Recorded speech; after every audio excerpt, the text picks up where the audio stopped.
Hello students, Mens Education online classes में आप सभी का बहुत बहुत स्वागत है। जैसा कि मैंने आपको बताया था कि 11th हिंदी हम स्टार्ट कर रहे हैं और 11th हिंदी के सभी चैप्टर के सॉल्यूशन आपको हमारे इस चैनल पर देखने को मिलेंगे। तो आज आपकी जो हिंदी है जिसका नाम है आरोह, उसका चैप्टर फर्स्ट नमक का दारोगा, इसके क्वेश्चनों के आंसर देखेंगे और इसके मेन जो 5 क्वेश्चन हैं, इन पाँचों क्वेश्चनों के आंसर हम आज इस वीडियो के माध्यम से देखने वाले हैं। आइए स्टार्ट करते हैं हम सभी क्वेश्चनों के आंसर, और सभी क्वेश्चनों के आंसर को आप अच्छी तरह से नोट कर लेंगे अपनी नोटबुक में। पाठ का नाम है नमक का दारोगा। फर्स्ट क्वेश्चन आपका इस प्रकार है, कहानी का कौन सा पात्र आपको सर्वाधिक प्रभावित करता है और क्यों। तो डायरेक्ट आंसर में आपको बताना है कि जो मुंशीधर है ये हमें प्रभावित करते हैं। पाठ हमने देखा था तो उसमें ईमानदार व्यक्ति की बात आती है, तो वो ईमानदार व्यक्ति जो है मुंशी वंशीधर है। ठीक है, तो इस प्रकार से आपको लिखना है, मुंशी वंशीधर बहुत ही ईमानदार और अपने कर्तव्य का पालन करने वाला व्यक्ति है। अब ईमानदार और कर्तव्य का पालन करने वाला जो व्यक्ति है कौन है, तो आपको याद रखना है मुंशी वंशीधर है। ठीक, ऑब्जेक्टिव टाइप क्वेश्चन में भी आपको इसी प्रकार से याद रखना है। जो सबसे अमीर और प्रसिद्ध व्यक्ति आलोपीदीन दातागंज को जेल में भिजवाकर अपने कर्तव्य का पालन करता है। अब कैसे जेल में भिजवाता है, क्योंकि वो जो नमक है, नमक की कर अदायगी किए बिना नमक को कहीं अन्य जगह पर भेज रहे थे, इसलिए वो उनको पकड़ लेता है और जेल में डाल देता है। और अंत में आलोपीदीन दातागंज भी मुंशी वंशीधर की ईमानदारी और कर्तव्य निष्ठा को देखकर क्या हो जाते हैं, प्रभावित हो जाते हैं। और प्रभावित जब होते हैं तो हम इस प्रकार से कह सकते हैं कि मुंशी वंशीधर हमें सबसे ज़्यादा प्रभावित कर सकते हैं। अर्थात कहानी का पात्र जो है उनका नाम मुंशी वंशीधर जो हमें प्रभावित कर रहे हैं। आप इस प्रकार से इसको लिख देंगे। इसके बाद में क्वेश्चन नंबर सेकंड है। इस क्वेश्चन नंबर सेकंड पर आपको ध्यान देना है, नमक का दारोगा कहानी में पंडित आलोपीदीन के व्यक्तित्व के कौन से दो पहलू अर्थात पक्ष उभर कर सामने आए हैं। ठीक है, कौन से दो पक्ष उभर कर सामने आए, तो आपको यहाँ पर एक बात याद रखनी है कि एक तो किस प्रकार का व्यक्ति है वो। देखिए, आलोपीदीन एक तो भ्रष्ट व्यक्ति है और सब पर जुल्म करने वाला व्यक्ति है, जो नियमों के विरुद्ध गलत तरीके से धन कमाता है। मतलब कि उसके धन कमाने के जो तरीके थे वे गलत तरीके थे और नियम विरुद्ध थे। ठीक है, ये भी आपको याद रखना है। नियम विरुद्ध तरीके से धन कमाने के बाद में वो क्या करता था, परंतु समाज में वो एक सफेदपोश व्यक्ति था। सफेदपोश मतलब हम कह सकते हैं कि समाज उसको क्या मानती थी, ईमानदार और एक सज्जन व्यक्ति मानती थी। और दूसरी तरफ कहानी के अंत में उसका उज्जवल चरित्र सामने आता है, जो लोगों के ईमानदारी और कर्तव्यनिष्ठ के गुणों की कदर करता है। जैसा कि उसने मुंशी वंशीधर को अपने यहाँ पर मैनेजर की नौकरी पर नियुक्त कर दिया था। ठीक है, तो इस तरह उसका दोगला चरित्र हमारे सामने उभर कर आता है। ठीक, तो कहानी के ये दो पक्ष हैं। ठीक, जो आलोपीदीन जो व्यक्ति है इसके व्यक्तित्व के दो पक्ष सामने आते हैं। इस प्रकार से आप पूरा इसको लिख देंगे। और इसके बाद में थर्ड क्वेश्चन देखिए, और इस थर्ड क्वेश्चन में आपको बताने का क्या प्रयास किया गया है, इस पर भी आप अच्छी तरह से ध्यान देंगे एक एक वर्ड पर। कहानी के लगभग सभी पात्र समाज की किसी न किसी सच्चाई को उजागर करते हैं।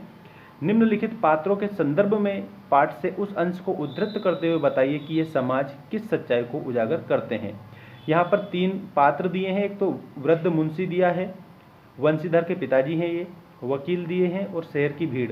इन तीनों को हमें मेन मुद्दा बनाकर अर्थात पात्र समझना है और ये किस सच्चाई को उजागर कर रहे हैं ये हमें बताना है। तो पहले हम बात करते हैं वृद्ध मुंशी की। तो वृद्ध मुंशी एक भ्रष्ट आदमी है जो धन को ज़्यादा महत्व देता है। तो याद रखना, किसको ज़्यादा महत्व देता है, धन को। तरीके नहीं देखता है कि धन कैसे कमाया जा रहा है। वह अपने बेटे को भी ऊपरी कमाई के लाभ बताते हुए क्या कहता है कि मासिक आमदनी तो पूर्णमासी के चांद की तरह है, जो घटते घटते घट जाती है, और ऊपरी कमाई बहता हुआ स्रोत है जिससे सदैव प्यास बुझती है।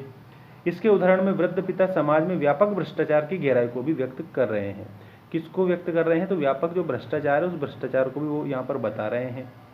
अगला है वकील। वकील क्या करते हैं ये भी देखिए। मजिस्ट्रेट का आलोपीदीन के हक में फैसला आता है। सबसे पहली बात तो यहाँ पर ध्यान रखिए कि किसके हक में फैसला आता है, आलोपीदीन के हक में फैसला आता है। और इसलिए आता है क्योंकि वो प्रसिद्ध व्यक्ति था, समाज का जाना माना व्यक्ति था। सब ये मानते थे कि ये गलत काम नहीं कर सकता है, लेकिन वह गलत काम ही करता था और गलत तरीके से ही धन कमाता था। तो वकील मजिस्ट्रेट का आलोपीदीन के हक में फैसला सुनाने पर वकील खुशी से उछल पड़ता है, क्योंकि आजकल वकीलों का धर्म पैसा कमाना ही है और वकील धन के लिए गलत व्यक्ति के पक्ष में भी लड़ते हैं। उन्हें न्याय अन्याय से कोई भी मतलब नहीं है। इसलिए कहा गया है कि जो वकील है वो भी भ्रष्ट थे। ठीक है, इस पाठ में वकीलों को भी क्या बोला गया है, वकीलों को भी भ्रष्ट कहा गया है, क्योंकि वो सिर्फ पैसे के चक्कर में ही किसी का भी मुकदमा लड़ते हैं, इस प्रकार से उनको भी भ्रष्ट बोल दिया गया था।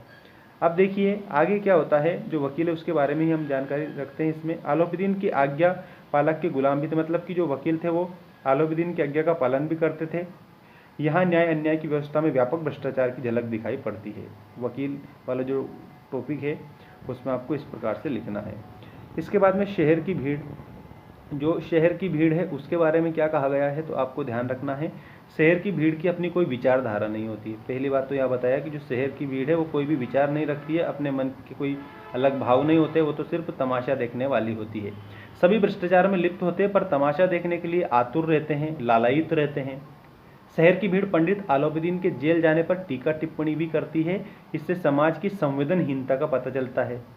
पाठ में एक स्थान पर कहा गया है कि भीड़ के मारे छत और दीवार में कोई भेद नहीं रह गया है। अब भीड़ के मारे दीवार और छत में कोई भेद नहीं रह गया है, इसका सीधा सा अर्थ यहाँ पर यह निकल रहा है कि जो भीड़ है वो तमाशे देखने में इतनी आतुर होती है कि वो दीवार पर चढ़कर भी तमाशे देखती है, और घरों की जो छत है, घरों की जो छत है उन छत पर भी वो चढ़कर तमाशे देखती है। इसलिए जो शहर की भीड़ है उसकी कोई भी विचारधारा नहीं होती है, उसमें किसी भी प्रकार की संवेदनशीलता नहीं पाई जाती है, वो पूरी तरह से संवेदनहीन होती है, ऐसा माना गया है। इसके बाद में क्वेश्चन नंबर 4 हम देखते हैं।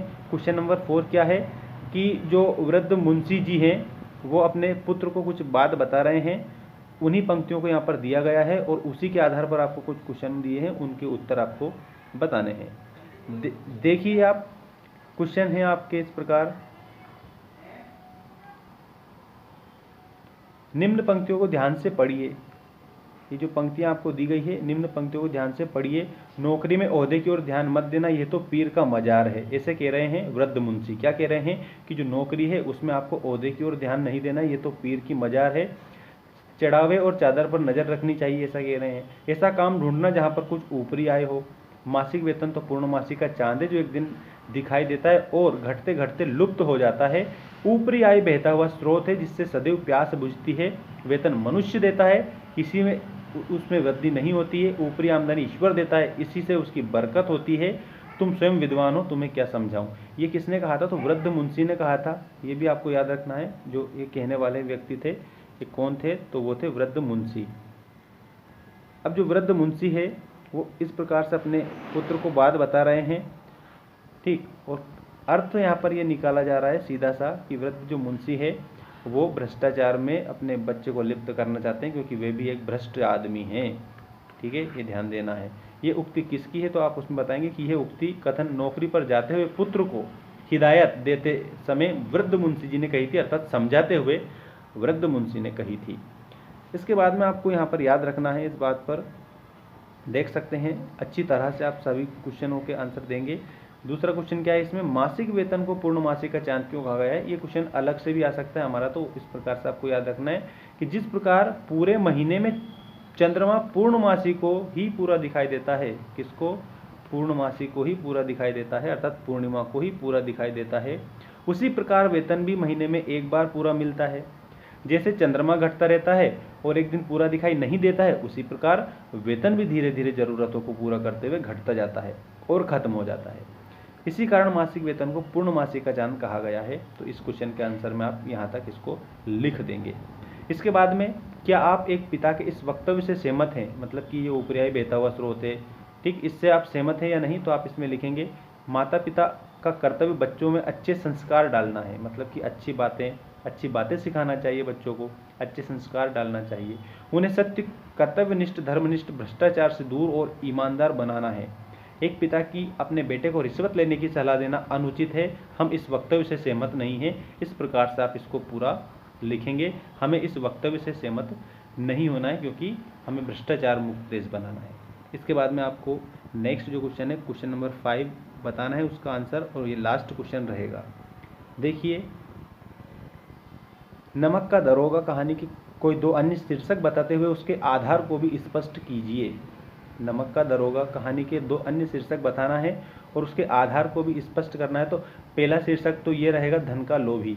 अब धन का लोभी है, इसमें देखिए, पंडित आलोपीदीन लक्ष्मी का उपासक था, वह सही और गलत कार्य करके धन कमाने में विश्वास करता था।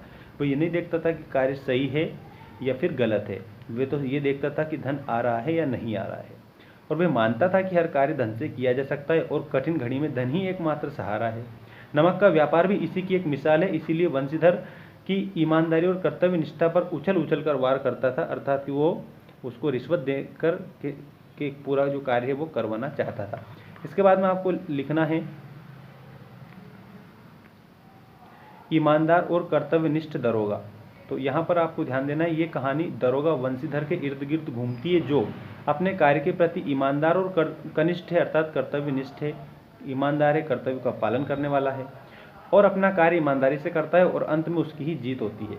तो ये आपका लास्ट क्वेश्चन था। इसके अलावा और जो क्वेश्चन है, भाषा की बात के अलावा जो और क्वेश्चन जो दिए हैं, वो क्वेश्चन आपको क्वेश्चन नंबर 6 से लेकर के तो बाकी तक दिए जाते हैं। इन क्वेश्चनों के आंसर मैं आपको नेक्स्ट वीडियो में बताऊंगा। वैसे ये जो क्वेश्चन है 6 से लेकर ज़्यादा इंपॉर्टेंट नहीं है परीक्षा में, सिर्फ आपके जो मेन क्वेश्चन है, जो आपको 5 क्वेश्चन दिए हैं फर्स्ट से लेकर के तो 5 तक मुख्य क्वेश्चन, ये मुख्य क्वेश्चन ही पूछे जाते हैं। लेकिन फिर भी भाषा को एक प्रगाढ़ बनाने के लिए आपको बाकी और क्वेश्चन दे दिए गए हैं, उसके भी उत्तर मैं आपको बता दूंगा। मिलते हैं नेक्स्ट वीडियो में। Thanks for watching, take care all of you. Next जो क्वेश्चन है सेकंड, मतलब नेक्स्ट जो चैप्टर रहेगा सेकंड चैप्टर, उसका सारा सॉल्यूशन आपको हमारे इसी चैनल पर देखने को मिलेगा। चैनल को सब्सक्राइब जरूर कर लेना ताकि आपको आने वाली जो अपडेट है प्रतिदिन मिलती रहे। धन्यवाद।